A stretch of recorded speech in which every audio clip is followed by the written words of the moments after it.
Hi guys, ఎలా ఉన్నారు? Welcome to finance friend Telugu YouTube channel. Guys, నా ఛానల్‌లో నేను వీడియోస్ చేసి 6 మంత్స్ అయితే అయిపోయింది. దానికి ఒక పెద్ద రీజన్ అయితే ఉంది.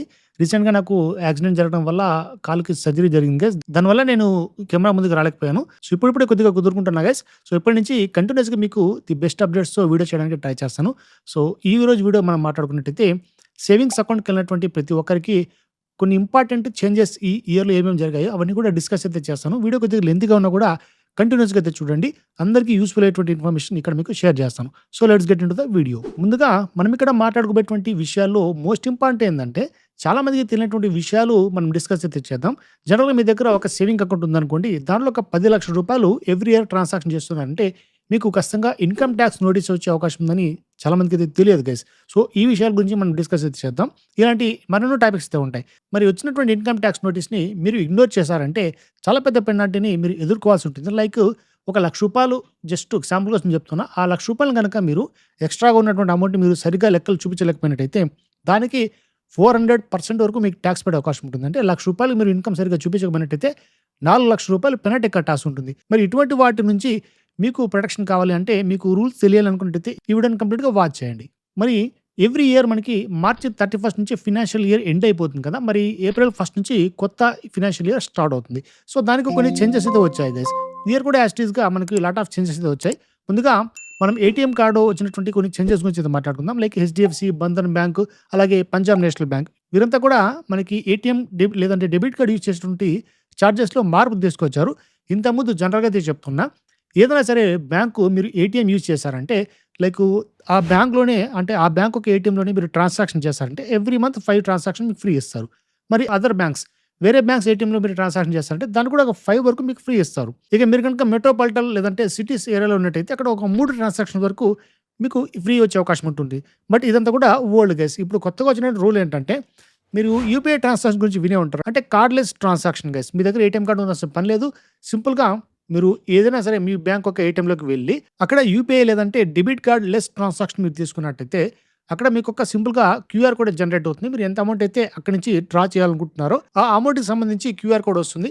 మీరు దాన్ని స్కాన్ చేస్తారంటే మీ యొక్క అమౌంట్‌లో డబ్బులు కట్ అయిపోతాయి. కానీ ఆ ఏటీఎం నుంచి మీకు క్యాష్ వస్తుంది గైస్. మరి దీన్నే మనం ఏటీఎం యొక్క యూపీఐ ట్రాన్సాక్షన్ అని చెప్తాం గైస్. ఇది అన్‌లిమిటెడ్ టైమ్స్ మనం చేసుకోవచ్చు. దీనికి ఎటువంటి లిమిట్ అయితే లేదు. కానీ కొత్తగా వచ్చిన రూల్స్ ఏంటంటే మనం ఇంతకుముందు మాట్లాడుకున్నటువంటి 5 ఫ్రీ ట్రాన్సాక్షన్స్ ఉన్నాయి కదా! సో, దాంట్లోకే ఇవి కూడా ఇప్పుడు ఇంక్లూడ్ అయితే అయిపోయాయి. లైక్ హెచ్‌డీఎఫ్‌సీ బ్యాంక్ తీసుకోండి. ఇది ఏం చేసిందంటే 5 ఫ్రీ ట్రాన్సాక్షన్స్ ఉన్నాయి కదా! ఈ 5 ఫ్రీ ట్రాన్సాక్షన్స్ తర్వాత నాన్ హెచ్‌డీఎఫ్‌సీ బ్యాంక్‌లో మీరు 5 ట్రాన్సాక్షన్ ఫ్రీగా ఉన్నాయి కదా!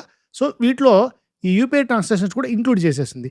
మరి మీకు ఇచ్చినటువంటి ఫ్రీ ట్రాన్సాక్షన్స్‌ని మీరు యూజ్ చేసుకునేసి ఎక్స్‌ట్రాగా ఏమైనా ట్రాన్సాక్షన్ చేశారంటే ఏటీఎంలోకి వెళ్లి అప్పుడు మీకు రూ. 23.5 చొప్పున ఈచ్ ట్రాన్సాక్షన్‌కి మీకు చార్జెస్ అయితే పడతాయి. మరి ఈ చేంజెస్‌ని మనకు హెచ్‌డీఎఫ్‌సీ, బంధన్ బ్యాంక్ అలాగే పంజాబ్ నేషనల్ బ్యాంక్ ఈ 3 కూడా ప్రెజెంట్ ఇంప్లిమెంట్ చేస్తున్నాయి. సో, త్వరలోనే ఒక బ్యాంక్ ఇంప్లిమెంట్ చేసిందంటే ఆ పద్ధతిని లేదంటే ఆ చార్జెస్‌ని అన్ని బ్యాంక్స్ కూడా మనకి ఇంప్లిమెంట్ చేసే అవకాశం అయితే ఉంటుంది. ఇక నెక్స్ట్ రూల్ ఏంటంటే మీరు సేవింగ్ అకౌంట్‌ని కలిగి ఉన్నట్టయితే జనరల్‌గా మనకు సేవింగ్ అకౌంట్ 2 రకాలుగా అయితే ఉంటుంది. అంటే నార్మల్ సేవింగ్ అకౌంట్ తర్వాత కరెంట్ అకౌంట్. ఈ 2 అకౌంట్స్ మనకి బ్యాంక్ అకౌంట్‌లో కలిగి ఉంటాం కదా! మరి నార్మల్ సేవింగ్ అకౌంట్ మీరు కలిగి ఉన్నట్టయితే ఎవ్రీ ఇయర్ 10,00,000 వరకు మీకు ట్రాన్సాక్షన్ లిమిట్ అయితే ఉంటుంది. ఆ 10,00,000 గనుక అది క్యాష్ డిపాజిట్ గాని మీరు బ్యాంక్‌లో చేశారంటే ఎవ్రీ ఇయర్‌లో ఒక 10,00,000 కంటే ఎక్కువ మీరు విత్ క్యాష్ డిపాజిట్స్ మీరు బ్యాంక్‌లో చేశారంటే దానికి మీకు ఇన్‌కమ్ టాక్స్ నోటీస్ వచ్చే అవకాశం అయితే ఉంటుంది గైస్. సో, మీరు ప్రాపర్‌గా ఐటీ నోటీస్ రిసీవ్ అయిన తర్వాత దానికి క్లియరెన్స్ అనేది ఇవ్వాల్సి ఉంటుంది. మీరు గనుక ఐటీ రిటర్న్స్ ఫైల్ చేస్తున్నట్టయితే ఖచ్చితంగా గుర్తుపెట్టుకోండి. మీరు ఏ ట్రాన్సాక్షన్స్ బ్యాంక్ అకౌంట్‌లో చేస్తూ ఉంటారో వాటికి ఖచ్చితంగా మీరు క్లియరెన్స్ ఇవ్వాల్సి ఉంటుంది. బదులు చెప్పాల్సి ఉంటుంది. మీరు గనుక తక్కువకి మీరు నోటిఫై చేశారంటే అంటే ఐటీఆర్ రిటర్న్ చేశారంటే మళ్ళీ ఫ్యూచర్‌లో ఒక 4 ఇయర్స్ వరకు కూడా మీ ట్రాన్సాక్షన్స్ అన్ని కూడా కంటిన్యూయస్‌గా అక్కడ వాళ్ళు ట్రాక్ చేస్తూ ఉంటారు. ఆ 4 ఇయర్స్ లోపల ఎప్పుడైనా మీకు నోటీస్ రావచ్చు. అంటే ఇప్పుడు 26 కదా! 2022 నుంచి 26 లోపల ఏవైతే ట్రాన్సాక్షన్ జరిగాయో 4 ఇయర్స్ సంబంధించి ఎప్పుడైనా సరే అడిగే అవకాశం అయితే ఉంటుంది. సో, ఈ విషయం మీరు గుర్తుపెట్టుకోండి. ఇక కరెంట్ అకౌంట్ మీరు గనుక కలిగి ఉన్నట్టయితే దీంట్లో మీకు క్యాష్ విత్‌డ్రాయల్స్ కావచ్చు, లేదంటే క్యాష్ డిపాజిట్స్ కావచ్చు. దీనికి 50,00,000 వరకు పర్ ఇయర్ మీకు లిమిట్ అయితే ఉంటుంది గైస్. అది గనక దాటినట్టయితే మాత్రమే మీకు ఇన్‌కమ్ టాక్స్ నోటీస్ అనేది వస్తుంది. సో, మీరు చిన్న వ్యాపారులు కావచ్చు, లేదంటే ఏదైనా మధ్యస్థ వ్యాపారస్తులు కావచ్చు, మీకు కూడా నేను సజెస్ట్ చేసేది ఏందంటే మీ సేవింగ్ అకౌంట్‌లో ఎప్పుడూ కూడా ట్రాన్సాక్షన్స్ ఎక్కువగా చేసుకోకండి. అది గనక 10,00,000, 20,00,000 ఈ విధంగా మీకు ఎక్కువ ట్రాన్సాక్షన్ చాలామంది క్యాష్ లావాదేవీలు చేస్తుంటారు. దాన్ని తీసుకెళ్ళి బ్యాంక్‌లో వేస్తుంటారు. తద్వారా మీరు క్యాష్‌ని అక్కడ ఎక్కువగా డిపాజిట్ చేస్తుంటారు కాబట్టి అప్పుడు మీకు సేవింగ్ అకౌంట్ ద్వారా ట్రాన్సాక్షన్ జరిగాయి కాబట్టి మీకు ఐటీ నోటీస్ వచ్చే అవకాశం అయితే ఉంటుంది. కానీ ఇక్కడ ట్విస్ట్ ఏందంటే మీరు సేవింగ్ అకౌంట్ కలిగి ఉన్నట్టయితే విత్‌డ్రాల్ అనేది అన్‌లిమిటెడ్ చేసుకోవచ్చు. ఎంతైనా చేసుకోవచ్చు గైస్. దానికి లిమిట్ ఏమీ లేదు. బట్ డిపాజిట్‌కి మాత్రమే మనకు ఇన్‌కమ్ టాక్స్ నోటీస్ వచ్చే అవకాశం అయితే ఉంటుంది. ఇక తర్వాత credit card bill payment charges కూడా మనం తెలుసుకోవాలి. జనరల్‌గా మీ దగ్గర క్రెడిట్ కార్డ్ ఉన్నట్టయితే ది బెస్ట్ లిమిట్ మీకు గనుక ప్రొవైడ్ చేశారంటే మీరేం చేస్తారు? ఫ్రెండ్స్‌కి కావచ్చు, లేదంటే రిలేటివ్స్‌కి కావచ్చు, మన దగ్గర క్రెడిట్ కార్డ్ ఉంది. మీకు కావాల్సిన వస్తువుని బుక్ చేసుకోండి అని చెప్పి చెప్పేస్తాం. కానీ తద్వారా మీకు ఇన్‌కమ్ టాక్స్ నోటీస్ వచ్చే అవకాశం ఉందని మీకు తెలుసా గైస్? ఈ విషయంలో ఒక 2 జాగ్రత్తలు మనం గమనించాల్సి ఉంటుంది. ఆ 2 జాగ్రత్తలు ఏంటంటే ఫస్ట్‌ది క్యాష్ రూపంలో మనం ఎప్పుడైతే బిల్ పేమెంట్ చేస్తామో అంటే మీరు ఎక్కువగా చెప్పా కదా! జనరల్‌గా వ్యాపారస్తులు ఏం చేస్తారంటే క్యాష్ రూపంలో వాళ్ళకి నగదు వస్తూ ఉంటుంది. దాన్ని తీసుకెళ్ళి బ్యాంక్‌లో కడుతూ ఉంటారు. అదేవిధంగా బిల్ పేమెంట్ కూడా అంటే క్రెడిట్ కార్డ్ బిల్ పేమెంట్ కూడా మీరు క్యాష్ తీసుకెళ్ళి బ్యాంక్‌లో కట్టారనుకోండి. ఆ క్యాష్ అనేది 1,00,000 గనుక దాటినట్టయితే ఆ బిల్ పేమెంట్ అనేది 1,00,000 దాటినట్టయితే అప్పుడు దానికి ఐటీ నోటీస్ వచ్చే అవకాశం అయితే ఉంటుంది గైస్. అందుకే జాగ్రత్తగా మీరు చూసుకోవాల్సి ఉంటుంది. ఎవరికి పడితే వాళ్ళకి క్రెడిట్ కార్డ్ ఇవ్వకండి. మీ పర్సనల్ యూజ్ కోసం మాత్రమే యూజ్ చేసుకోండి. ఇక తర్వాత ఈ ట్రాన్సాక్షన్స్ ఆన్‌లైన్‌లో చేసుకోవచ్చు. బట్ ఆన్‌లైన్‌లో కూడా మనకు లిమిట్ ఉంది గైస్. ఒక 10,00,000 వరకు మాత్రమే మనం ట్రాన్సాక్షన్ అంటే బిల్ పేమెంట్ చేసుకునే అవకాశం ఉంటుంది క్రెడిట్ కార్డ్‌ది. 10,00,000 కంటే ఎక్కువ దాటిందనుకోండి పర్ ఇయర్‌లో అప్పుడు కూడా మళ్ళీ మీకు నోటీస్ వచ్చే అవకాశం ఉంటుంది. కాబట్టి క్రెడిట్ కార్డ్ ఉంది కదా! లిమిట్ నాకు చాలా హైయెస్ట్ ఇచ్చారు. 2,00,000 ఇచ్చారు, 3,00,000 ఇచ్చారు, 5,00,000 ఇచ్చారని చెప్పి ఇష్టానురీతిగా వాడకండి. దానికి ప్రాపర్‌గా మళ్ళీ మనం క్లియరెన్స్ ఇవ్వాల్సి ఉంటుంది. లేకపోయినట్టయితే చాలా ఇబ్బందుల్లో పడతాం. తర్వాత రూలు మనం ఎఫ్‌డికి సంబంధించి అంటే ఫిక్స్డ్ డిపాజిట్‌కి సంబంధించి కూడా తెలుసుకోవాల్సి ఉంటుంది గైస్. చాలామంది ఎఫ్‌డి అమౌంట్ మనం అంటే బ్యాంక్‌లో వేసామంటే అది సేఫ్‌గా మనం ఆలోచిస్తూ ఉంటాం. కానీ దానికి కూడా కొన్ని రూల్స్ అయితే అప్లై చేసింది ఆర్‌బీఐ అనేది. ఎందుకంటే ఇష్టానురీతిగా మీ దగ్గర ఉన్నటువంటి డబ్బులు మొత్తం ఎఫ్‌డిలో చేసేస్తారనుకోండి. సో, దానికి కూడా మనం లెక్క చెప్పాల్సి ఉంటుంది గైస్. లైక్ ఒక 10,00,000 కంటే ఎక్కువ మీరు ఒక బ్యాంక్‌లో డిపాజిట్ చేశారంటే దానికి ఖచ్చితంగా మనం ఐటీ నోటీస్ వచ్చే అవకాశం అయితే ఉంటుంది. అంతకంటే ఎక్కువ చేసినట్టయితే మరి మీరు ఒక బ్యాంక్‌లో కాదు వేరే వేరే బ్యాంక్‌లో చేస్తాను. లైక్ ఎస్‌బీఐలో ఒక 2,00,000 చేస్తాను. ఆంధ్ర బ్యాంక్‌లో 2,00,000 చేస్తాను. కెనరా బ్యాంక్‌లో 3,00,000 చేస్తాను. యాక్సిస్‌లో ఇలా ఇష్టానుసారం చేసుకున్నా కూడా అన్నీ కలుపుకొని మనకి పాన్ కార్డ్ అన్నిటికి లింక్ అయి ఉంటుంది కదా! కలుపుకొని మొత్తం మనకి 10,00,000 అయినట్టయితే ఖచ్చితంగా నోటీస్ వచ్చే అవకాశం అయితే ఉంటుంది గైస్. కానీ ఇక్కడ విషయం ఏందంటే మీరు ఫిక్స్డ్ డిపాజిట్ రెన్యువల్ చేసుకోవడానికి అది ఎంత మొత్తమైనా కావచ్చు. లైక్ 10,00,000 కావచ్చు, 20,00,000 కావచ్చు, ఎంతైనా కావచ్చు. ఆ రెన్యువల్‌కి మాత్రం ఐటీ నోటీస్ వచ్చే అవకాశం అయితే ఉండదు. మరి ఎందుకంటారా? లైక్ ఈ ఇయర్‌లో మీ యొక్క ఇన్‌కమ్ అనేది ఒక 2,00,000 వరకు అయితే ఉంటుంది. సో, 2,00,000 తీసుకెళ్ళి మీరు ఎఫ్‌డీగా చేస్తారు. సో, నెక్స్ట్ ఇయర్ మళ్ళీ ఏం చేస్తారు? ఒక 2,00,000 మళ్ళీ మీకు సేవింగ్స్ మిగిలితే దాన్ని కూడా తీసుకెళ్ళి ఎఫ్‌డీగా చేస్తారు. ఇలా year by year, year by year so, చాలా అంటే మనకు తెలిసినటువంటి మన పేరెంట్స్ కావచ్చు, లేదంటే వాళ్ళ పేరెంట్స్ కావచ్చు, వాళ్ళు ఎప్పటినుంచో ఎఫ్‌డీ చిన్న చిన్న మొత్తంలో ఎఫ్‌డీ చేసుకో ఉంటారు. మరి ఆ మొత్తం అంతా కలిపి ఒక 20,00,000 అయ్యుంటుంది.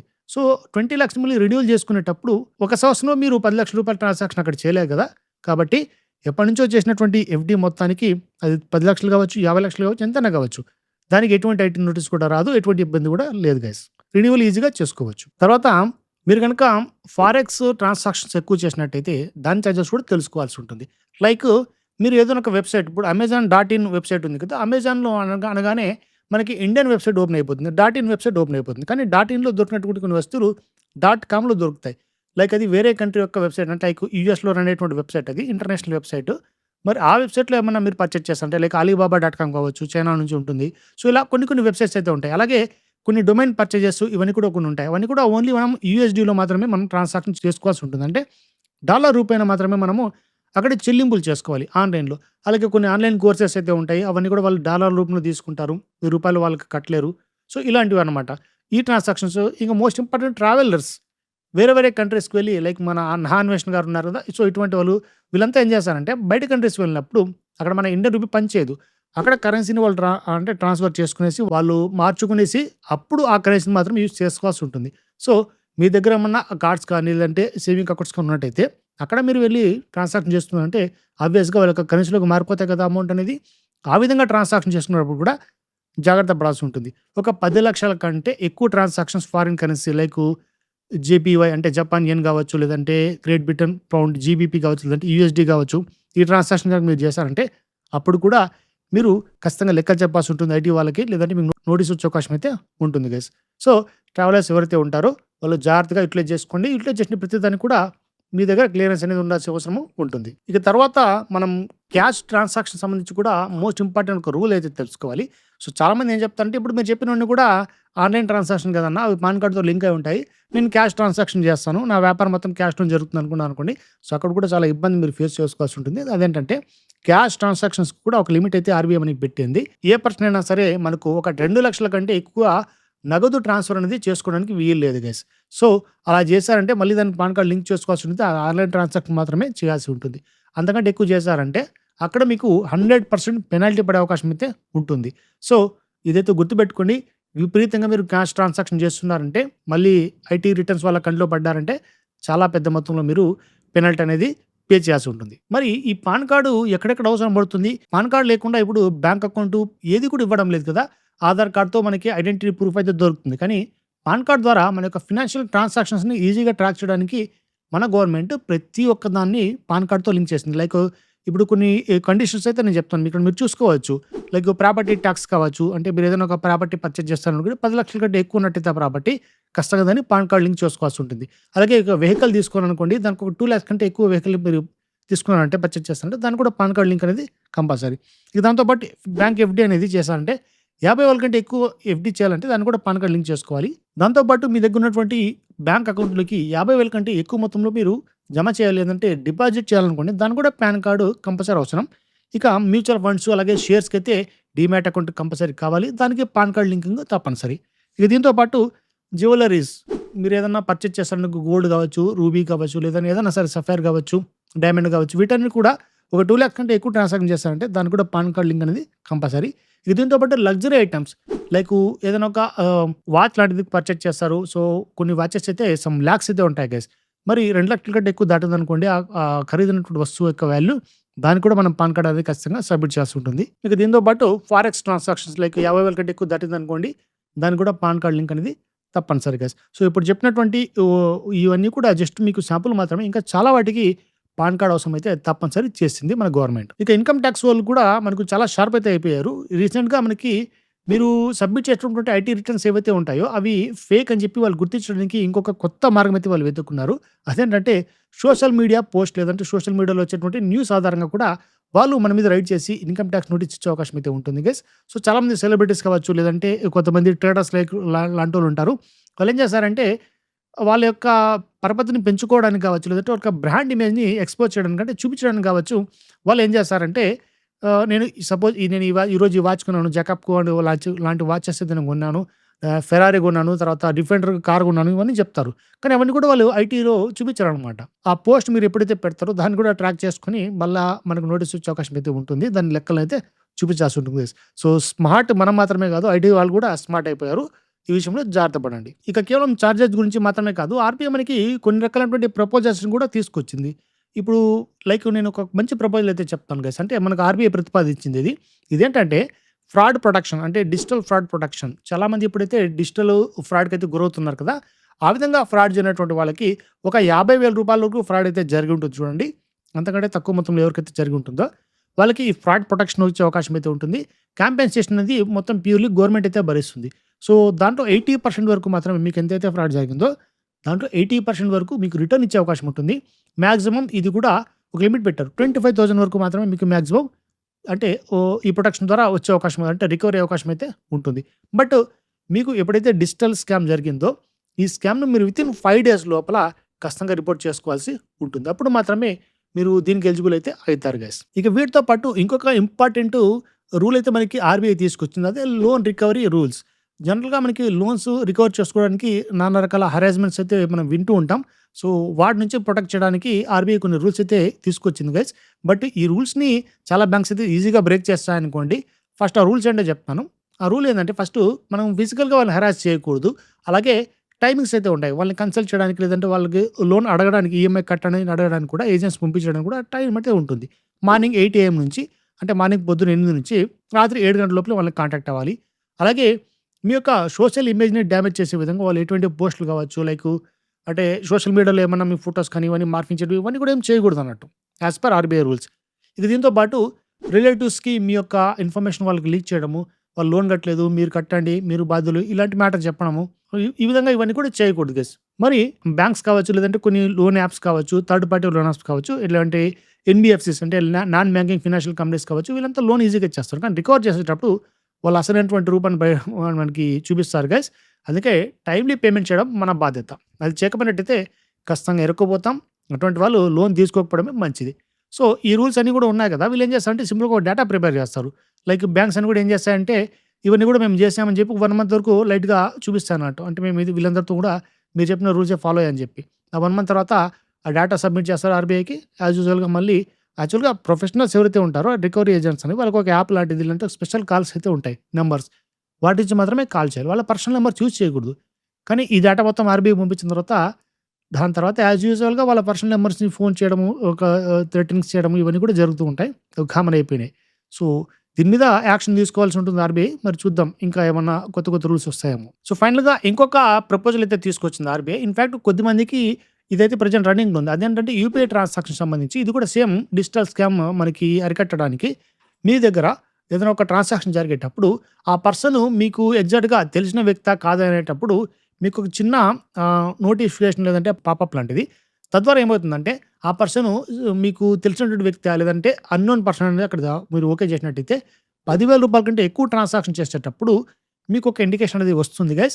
ఆ ఇండికేషన్ వరకు ఓకే చేశారంటే 1 అవర్ వరకు ఆ పేమెంట్ అనేది మీ వాళ్ళ వ్యక్తుల యొక్క బ్యాంక్ అకౌంట్‌లోకి వెళ్ళదు. 1 అవర్ లోపల మీరు ఎప్పుడైనా సరే మళ్ళీ దాన్ని పేమెంట్‌ని క్యాన్సెల్ చేసుకోవచ్చు. ఇలాంటి ఆప్షన్ అయితే ఉంది. సో, మీరు బయట ట్రాన్సాక్షన్ చేసేటప్పుడు డౌట్‌ఫుల్ పర్సన్స్ ఎవరైతే ఉంటారో వాళ్ళకి ఈ 1 అవర్ హోల్డ్ అని మీరు పెట్టుకోవచ్చు. బట్ ఇది ప్రెజెంట్ బీటా వర్షన్ మాత్రమే అమలవుతుంది. ఎగ్జాక్ట్‌గా అందరికీ రాలేదు. మరి మే వరకు ఓవరాల్‌గా డేటా కలెక్ట్ చేసుకొనేసి మే నుంచి ఈ రూల్‌ని ఇంప్లిమెంట్ చేయాలా వద్దనేది ఆర్‌బీఐ అయితే చూస్తుంది గైస్. ఓవరాల్‌గా ఇవి గైస్ ఈ ఏప్రిల్ 2026 నుంచి మనకు అమలు కాబోతున్న లేదంటే చేంజ్ అయినటువంటి రూల్స్ అండ్ చార్జెస్. సో, ఈ వీడియో కొద్దిగా లెంగ్తీ అయినా కూడా ఖచ్చితంగా మీకు యూజ్‌ఫుల్ ఇన్ఫర్మేషన్ అయితే అందించాలనుకున్నాను. సో, యూజ్ అయినట్టయితే ఖచ్చితంగా లైక్ చేయడం మర్చిపోకండి. ఇలాంటి మరెన్నో వీడియోస్ చేస్తుంటాను. నా ఛానల్ వెంటనే సబ్స్క్రైబ్ చేసుకోండి. So, thanks for watching this video. Have a great day.